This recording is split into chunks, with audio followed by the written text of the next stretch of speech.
За Монгол банкнаас асууя. Тэтгэврийн зээлтэй иргэдийн ахмад насны дундаж медиан хэд байна? Хэдэн настай хүмүүс одоо нийт зээлийн хэдэн хувийг авчин? Би нөгөө дундаж асуугаагүй медиан асууж байгаа шүү. За тэрийг тайлбарлаад хэдэн хувь нь 50-аас 60-та, хэдэн хувь нь 60-аас 70 гээд 10 насны нэг төвшнөөр интервалаар нэг хариулаад тах уу.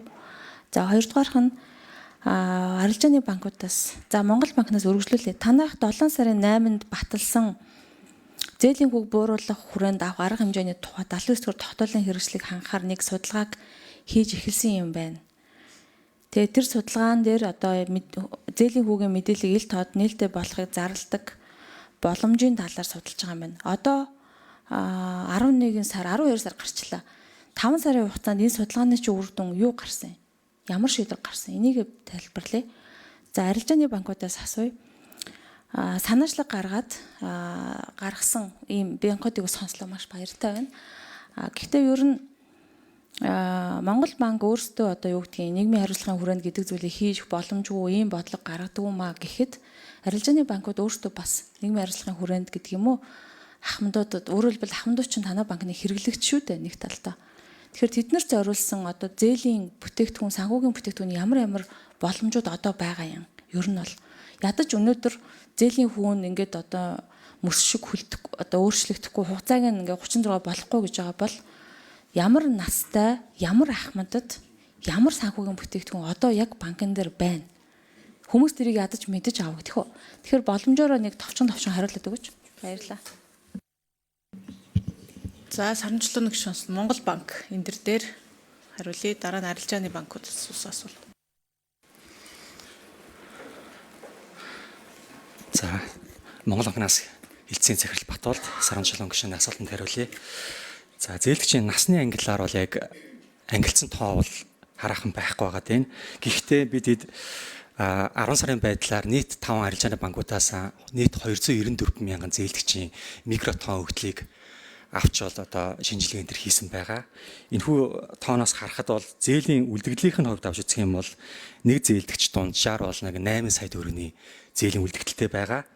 Харин энэхүү одоо 294 мянган зээлдэгчийг тархалтаар нь авч үзээд 10 дахь перцентил дээрх утгыг авч үзэх юм бол зээлдэгч нь яг 10 дахь перцентил дээр одоо зээлдэгч нь гэх юм бол 1.2 сая төгрөгийн зээлийн үлдэгдэлтэй. Харин 90 дахь перцентил дээрх утга нь гэх юм бол 14.3 сая төгрөгийн зээлтэй байна. Орлогыг нь авч үзэх юм бол энэ 294 мянган зээлдэгчийн дундаж орлого нь өөрөө 859 мянган төгрөг байна. Үүний одоо хамгийн бага буюу одоо 10 дахь одоо бага талтай буюу 10 дахь перцентил дээрх зээлдэгчийн орлого гэх юм бол 572 мянган төгрөгийн орлоготой. Харин 90 дахь буюу харьцангуй өндөр орлоготой хүн гэх юм бол 1.3 сая 1.4 сая төгрөгийн орлоготой байгаа. Харин өр орлогын харьцааг нь авч үзэх юм бол дунджаар энэ 294 мянган зээлдэгчийн дунджийн тооцох юм бол өр орлогын харьцаа маань өөрөө 83 орчим хувьтай байгаа. Өөрөөр хэлэх юм бол дундаж зээлдэгч сарын орлогынхоо 83% зээлийн төлбөртэй өгөөд үлдэх одоо 17 орчим хувь нь бол гар дээр нүлдэж байна гэсэн дунджаар. Харин энэ үзүүлэлтийг бас нөгөө нэг 10 дахь перцентил дээрх утгыг аваад үзэх юм бол өр орлогын харьцаа маань өөрөө 49 хувьтай. Харин 90 дахь перцентил дээрх утгыг авах юм бол энэ харьцаа маань өөрөө 100% байгаа. Өөрөөр хэлбэл одоо 100% одоо зээлтэй орлогоо татуулж байна гэсэн үг. Энэ дээр нэг нэмээд хэлэхэд бол саяны ярьсан 294 мянган зээлдэгчийн хувьд нарийнжсан одоо тооцоо хийгээд үзэх юм бол нийт зээлдэгчийн маань 45 мянган зээлдэгч бол 100% орлогоо бол 100% тэтгэврийн зээлтэй татуулж байгаа гэдэг үр дүн бол гарсан байгаа. Тэгээд 90-100% өр орлогын харьцаатай зээлдэгчний тоо маань өөрөө 70 гаруй хувьтай байгаа. Өөрөөр хэлбэл нийт зээлдэгчний маань 70 гаруй хувь нь одоо сарын орлогынхоо 90-с дээш хувийг зээлийн төлбөртөө судалж байна гэсэн үг. За судалгааны үр дүн та хэлсэн улсын хурлаас тогтоол батлагдсан зээлийн хөв бууруулах чиглэлд авах шиг чиржүүлэх зарим арга хэмжээний тухай гээд энэ хүрээнд нэг тусгацсан ажил нь гэх юм бол одоо банкуудын хамгийн эрсдэл багатай зээлдэгчтэй санал болгож байгаа буюу одоо prime хүү гэж нэрлэдэг байгаа хүүг нээлттэй ил тод байдлаар зарладаг болох ажил тусгацсан байгаа. Энэ хүрээнд Монгол банкнаас холбогдох журамд өөрчлөлт оруулад одоо хуулийн дагуу бол олон нийтээс санал авах ажлыг бол гүйцэтгэж байгаа. Энэ баг хүүг тий харьцангуй эрсдэлтэй зээлгч санал болж байгаа хүүгээ зарлалдаг болсноос ямар давуу тал үүсэх вэ гэхээр тухайн зээлгч болгон одоо өөрийнхөө одоо юу эрсдлийн түвшингээ бол бас харах боломжтой байгаа. Энэ тухайн банк бол хамгийн эрсдэл багтаа зээлгчтэй ийм хэмжээний зээлийг санал болгож байгаа юм байна. Одоо миний хувьд болохоор ийм хүүгээр бол зээл авах боломжтой юм байна. Миний эрсдлийн нэмэлт бол ийм байна гэдэг. Мөн бусад банкудаа бас харилцуулах боломжтой.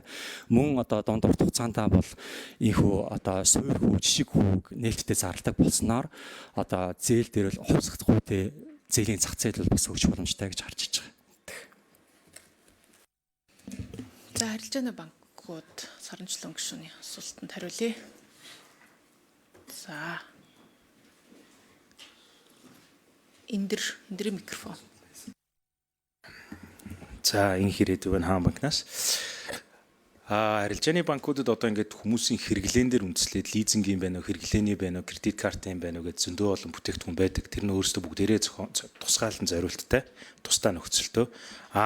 Ганцхан тэтгэврийн зээл бол ямар ч зориулт хамаахгүйгээр ингээд бүх одоо multipurpose гэдэг шиг олон зориулттай зээл шиг олгож байгаа учраас ганцаараа универсал зээлийн бүтээгдэхүүнийг гаргаж өгсөн байгаад байгаа. Тэгэхээр энэ бол өөрөө хэрэглэн дээр ч явдаг, лизинг дээр ч бүхэл зориултанд хэрэгэлдэг юм. Одоо бараг цорын ганц бүтээгдэхүүн гэдэг шиг байгаа учраас энэ бол хамгийн одоо хүртээмж сайтай уулна санхүүгийн бүтээгдэхүүн байгаа. Зээлийнхэн аюу талаасаа бол зориулалт бол нөхцөл талаасаа байна.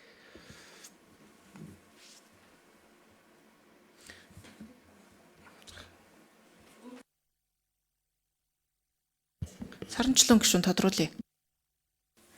За сая Монгол банкны судалгааны дүнг харж байна тий. За тэгэхээр саяны ингээд за насны рейнжээр гаргадаг юм. Гэтэ ер нь бол зээл олгоход ер нь янз бүрийн зээлийн бүтээгдэхүүнийг гаргахад одоо нийгмийн эдийн засгийн эрсдэл хүчин зүйл тий тэрэн дээр суурлаад зээлийн бүтээгдэхүүнүүд тооцож байгаа шүү дээ. Тэгэхээр тэрэн шиг ахмадын зээлийн энэ одоо 294 мянган хүн гэдэг ч одоо баг Монгол улсын баг нийт ахмадуудын баг хэдэн хувь юм бэ тий? Баг ихэнх нь байгаа байхгүй.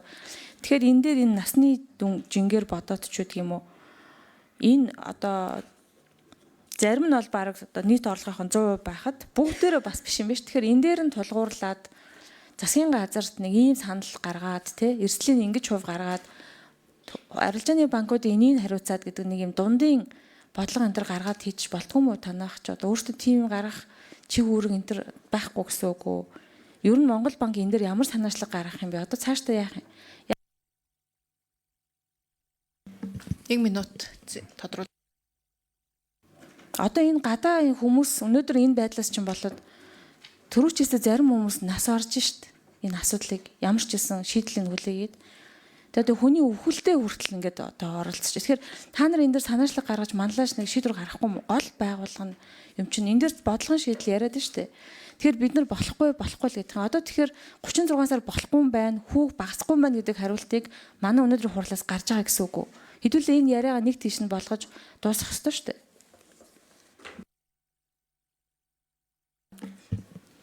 За хариулъя.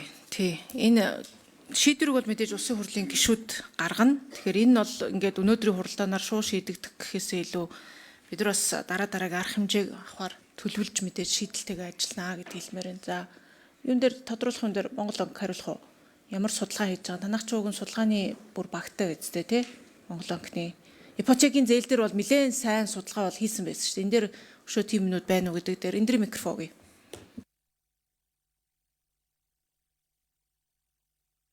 Төв банкны зүгээс энэ тэтгэвэр тэтгэмж барьцаасан зээлтэй холбоотой судалгааг бол хийж гүйцэтгэдэг. Энэ хүрээнд бол нийт хадгалан тэтгэвэр авахч тэтгэврийн зээл авч байгаа иргэд маань зээлээ юунд зарцуулж байгаа. Энэ эргээд тухайн ахмад насны одоо нийгмийн асуудал, эдийн засгийн аюулгүй байдал, бусдаас хараат байх, бусдын одоо халамжинд орох гэх мэтчлэн одоо нийгмийн эдийн засагт үзүүлж байгаа хувийн аюулгүй байдалтай холбоотой асуудал төр нь бол гэр бүл нийгмийн хамгаалал хөтөлмөрийн яам бол судалгаа хийсэн байсан. Төв банкны зүгээс бол энэ өөрөө эдийн засгт хэрхэн нөлөөлж байгаа талаар бол өөрсдийн одоо бодлого чиглэлийн хүрээнд бол судалгаа хийгээ явдаг. За мэдээж энэ дээр бол тэтгэврийн зээлтэй холбоотой нэгдсэн бодлого буюу ахмад насны одоо энэ амжиргааны баталгаажих төвшин хэрхэн хангахтай холбоотой бол судалгаануудыг бол Төв банкны зүгээс холбогдох яам буюу одоо яг энэ асуудлыг бүрэн хариуцж байгаа засгийн газартаа бол хамтраад бэлтгэх судалгаа хийгээд явдаг. Энэ дээр бол яг бидний зүгээс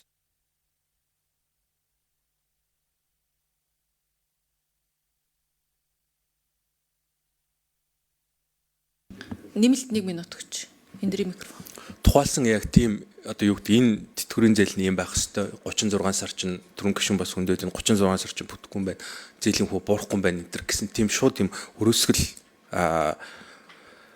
шийдвэр бол ерөөсөө гарахгүй. Энэ дэр бол бид хүн нөхцөл байдлаа уялдуулад хамгийн боломжтой нь яг юу байна вэ гэдэг дээр л бид хүн бол судалгаагаар чиглүүлээд явна. Одоо бид хүний бол хийсэн судалгаагаар бол хамгийн үр дүнтэй нь бол тэр их усрын зардал дээр нь бид хүн дэмжлэг үзүүлээд явах юм бол энэ бол хүү буурах, уян хатан болох хамгийн өндөр одоо юу гэдэг боломжтой байгаад байгаа. Зохицуултын хувьд бол бид хүн бол арга хэмжээ аваад байна. Гэхдээ энэ маань бол урт хугацаанд бол нөлөө их багтай, маш богино хугацаанд нөлөөлнө. Эргээд үзүүлэх сөрөг үр дагавар ихтэй юм байна гэдэг бол тийм судалгааны үр дүн бол гараад байгаа. Тэр түрүүн гишүүн бас асуугаадсэн тэр primary rate буюу эрсдэлгүй зээлийн судалгаагаа бол нийтлээч гэж. Энэ дээр бол бид хүн бол судлаад бол явж байгаа. Эрсдэлгүй зээлийн доод хэмжээг бол ерөнхийдөө дэлхийн бүхэл банкуд бол гаргадаг. Энэ дээр бол судалгаа бол гаргахад бол 24 За гишүүд асуулт асууж дууслаа.